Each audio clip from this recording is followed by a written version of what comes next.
34 বছর এরা যখন ক্ষমতায় ছিল ঠিক কি পরিমাণ মেয়েদের শোষণ শাসন করেছে। এসএফআই এর এক নেতা একটি মেয়েকে ফ্ল্যাটে রেখে নিয়ে গিয়ে লেলিন বোঝানোর চেষ্টা করেছিল। কমরেড, একটু বলছি নিজেদের চরিত্রগুলো একটু উন্নত করুন। এটা তো এখন মমতা বন্দ্যোপাধ্যায়ের বাংলা। কাজটা কলকাতা পুলিশ 18 ঘন্টার মধ্যে করে, সিবিআই এর বছর ঘুরে যায়, তাও রিপোর্ট পেশ হয় না।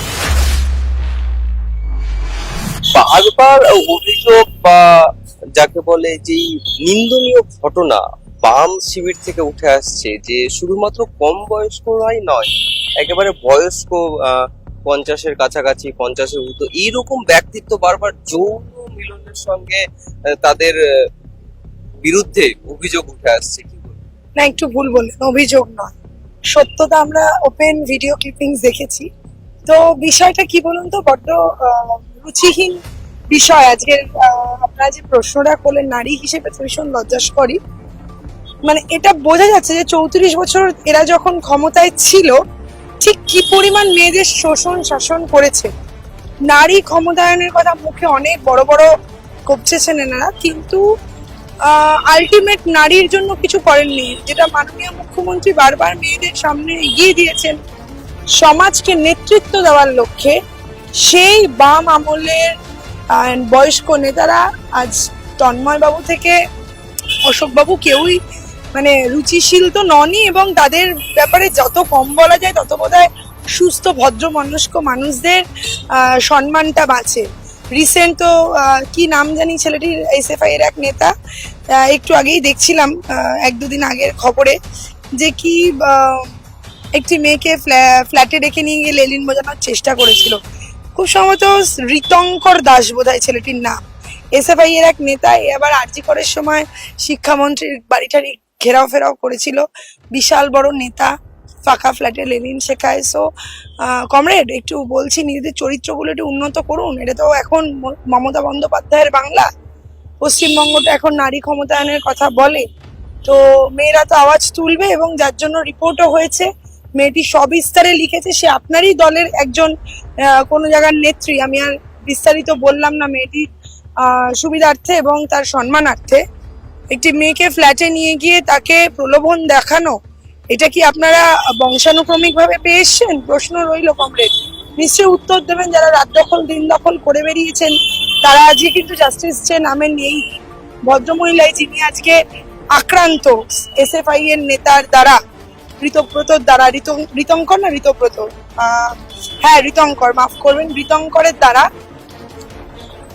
ঋতঙ্কর দাস বাবু, আপনি নিজে গিয়ে থানায় সারেন্ডার করবেন, না আপনাকে কোমরে দড়ি বেঁধে রাত দখলের আপনাদের সহকর্মীরা নিয়ে যাবে? এটা একটু প্রশ্ন রইল। যদি বা আমাদের কলকাতা পুলিশ খুব সক্রিয় ভূমিকা নেয় এইসব ক্ষেত্রে, এবং 24 ঘন্টার মধ্যে দোষীদের বারংবার দেখেছে, সে যতই সে কোনো দলের ছত্রছায়া থাকুক না কেন, শাসক দল হোক বিরোধী দল হোক, পশ্চিমবঙ্গ পুলিশ এবং কলকাতা পুলিশ বিশেষত ভীষণভাবে সক্রিয় ভূমিকা পালন করেছে।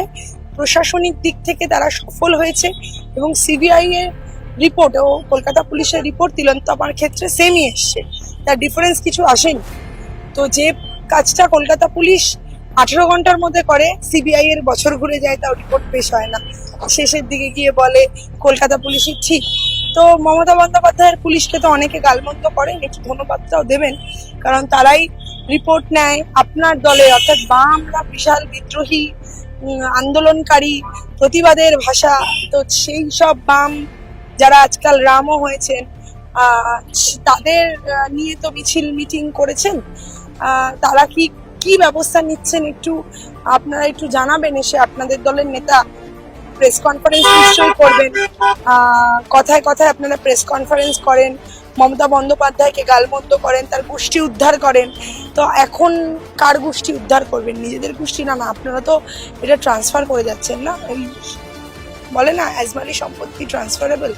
আপনাদের এই চারিত্রিক দোষটা অ্যাজমালি সম্পত্তির মধ্যেই পড়ছে বলে আমরা অন্তত সাধারণ নাগরিক এবং সাধারণ নারী জাতি পশ্চিমবঙ্গের মনে করছি বামদের, অর্থাৎ কমরেড যিনি এই নোংরা ঘটনাটি ঘটিয়েছেন, তার উদ্দেশ্যে রইল আপনি এবং আপনার ছত্রছায়ায় বেড়ে ওঠা বামের যত নেতারা রয়েছে তারা সামলে যান।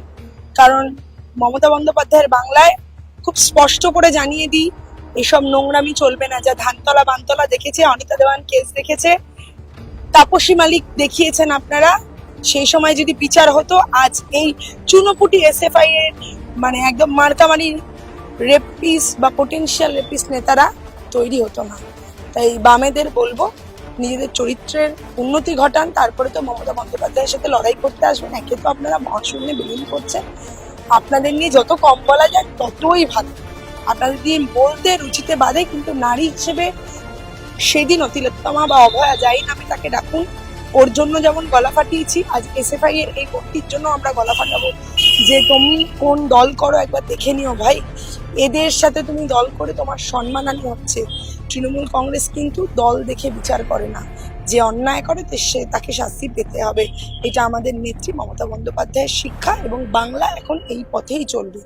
যতদিন মুখ্যমন্ত্রী মমতা বন্দ্যোপাধ্যায়, তৃণমূল কংগ্রেস এই বাংলার শাসন ক্ষমতায় আসে।